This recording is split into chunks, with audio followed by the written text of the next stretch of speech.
thanks for checking out another clip on the web show filmed in London. It's great to catch up with Victor Keegan, and we'll do that shortly, but as always, you've got to get there first. So I jumped on the tube and then in a cab past Buckingham Palace, but as usual, met the cab driver. He was a cool guy. Decided to film a quick chat, so here it is. Alright, so here we are on the London cab. What's your name? My name's Paul. G'day Paul, nice to meet you. Thanks for the lift. So where are we in town at the moment? At the moment we're at South Kensington Junction. Alright, you grew up around here? Sorry? Where'd you grow up? I grew up in the East End of London. Oh, okay. Green. And moved out to Essex now, where seems to be where all the cab drivers come from. Alright, okay.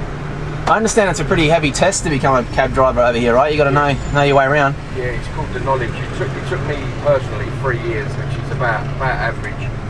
And it takes quite a while. It's quite a stringent test, really. It's the only place in the world that does it. Yeah, no, that's great. So, what's your favourite thing about this city? Do you have any, or does it drive you crazy? No, it's got to be the architecture, the buildings, mate. Really, just the history is unbelievable.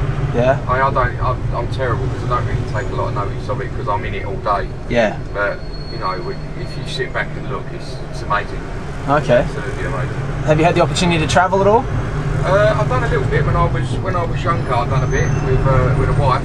Yeah. But now I've got kids. It's sort of like all slowed down a little bit at the moment. Yeah. Hoping to when they get a bit older, start travelling again. Really. Yeah, that'd be awesome. So I guess how long have you been a cab driver for?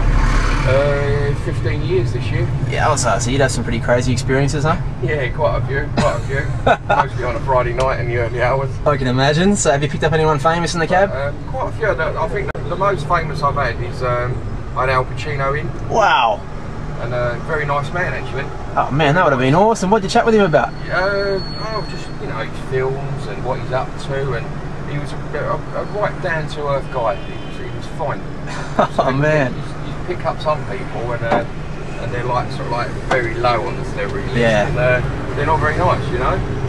You pick up an absolute legend, and he's a good guy. He's amazing. Yeah. Amazing man. Well, mate, the show that I do is I ask people about chasing dreams and stuff, or living the ultimate dream. So, what was the dream for you growing up? What was the dream? Yeah.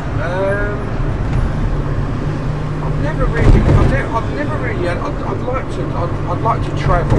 Yep. I'd like to travel a lot, and I'd like to have, I suppose, like everything really. I'd like to have nice things, and make sure my family are all okay, And, yeah.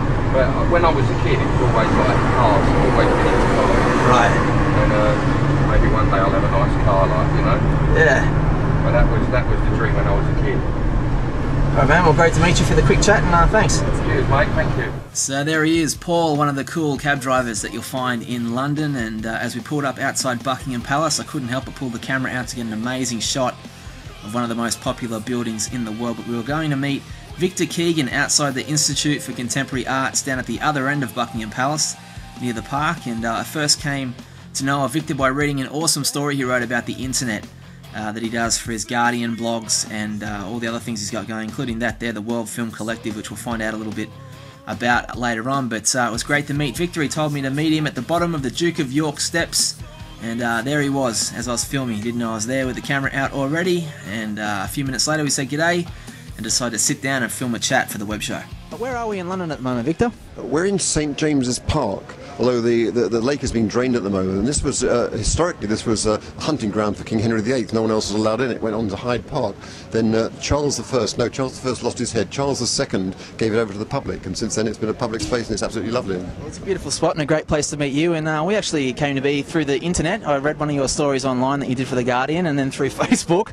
Right. So it's an example of the technology changing the world, isn't it? It's just amazing the way that anyone can communicate with almost anybody else, and it's like Facebook was a kind of after a time lag, and emails after a longer time lag, and now you've got these instantaneous ones like Twitter, where you can search Twitter, and 20 seconds later your whatever you said is on there for everybody else to see, and so you can just if I put your name up, it would be something there. Any subject matter, you can just find out what's going on. So as an individual and as a journalist, it's a great tool. You sit there watching, you're writing about something, you see what everybody else is saying on Twitter. It's just I mean, that was unbelievable a few years ago. It's like a revolution. But your story, you grew up in London?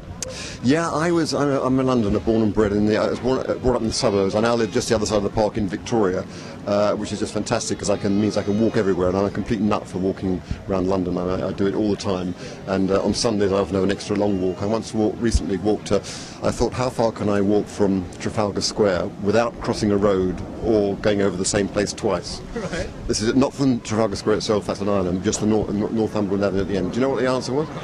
I stopped after 17.2 miles walking from Trafalgar Square without crossing a road. Most people think that's impossible, but once you make the first link, you can actually walk across the embankment, which is nearby, and over the river on a bridge. And then you're by the river and you can walk for miles and miles and come back up to the East End. And I ended up somewhere in beyond Stratford-atte-Bow, beyond where the Olympics is going to be. And after 17.2, I just walked me around in circles. I stopped. You get a cab back? I got a bus back, actually. Bus back, that was fun. So what made you get into journalism? Was it always something that you wanted to do? Yes, I think I originally wanted to be a photographer, but then ever since I was at school, my brother used to run a newspaper called The Weekly Whale, which is in pencil. And he was 2 classes above me. I wasn't allowed to reveal my name, but I used to write for that.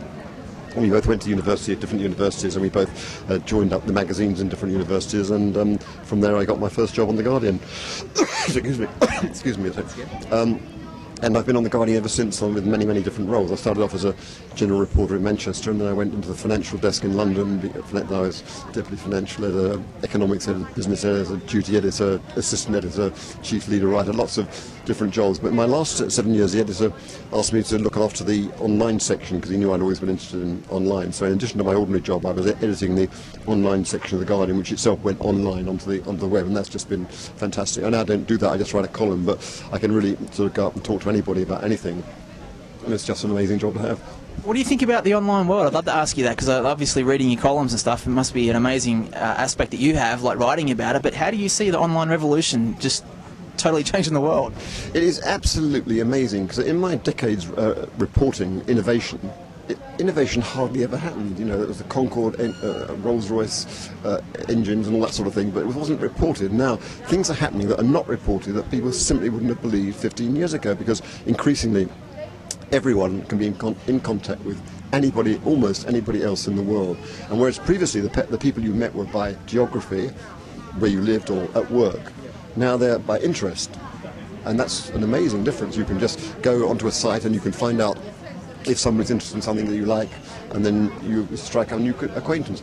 I'm quite into virtual world Second Life, and I've got some friends in Australia who I talk to because we're drawn by a special interest in art. I've got an art gallery in Second Life, and they've got art gallery. We put on shows. We actually work on works of art collaboratively in Second Life with people in Australia and New York. I did one recently which was had a picture of the Last Supper in the background, and we had 12 women sitting in front on a table in Second Life as to replicating the 12 apostles, and that required 12 different computers, because it's one avatar per computer for people all around the world, and you kind of feel like a mini art director you're doing it. But anyway, that's the sort of thing you can do now, which is just absolutely awesome, and it's not stopping. I mean, every day there's something completely new happening. People are getting in contact. Facebook we know all about, and Twitter, which is just 140 characters, but you can talk about anything, and because you can link through a tiny URL to any other website, it's quite possible that Twitter could become the world's main television station, because people say, have you seen this, and they'll link to a video or a television thing, and because that's based on interests of people you know, that could become really popular.